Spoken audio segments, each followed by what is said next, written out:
सत्तेत घुसा, आपण आपल्या जातीला न्याय द्या, हो द्या सगळ्या जातीचं एक उपमुख्यमंत्री, काय फरक पडा, त्यांचे दोन होते आपल्या साताला काय हिंडून द्या समुद्रात, तिकडं आमचे उपमुख्यमंत्री सगळे तिकडे जायचं सह्याला, जहाजात बसलेले असले तरी जमत नाही का?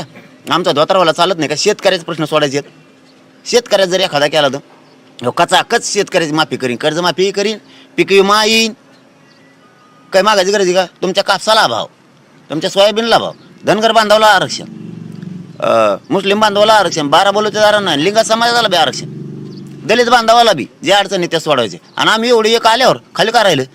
93 मतदारसंघात आमचंच वर्ष एकट्याचं, आणि ते सांगायला त्यांचा भुकाच भाजला कायमचा.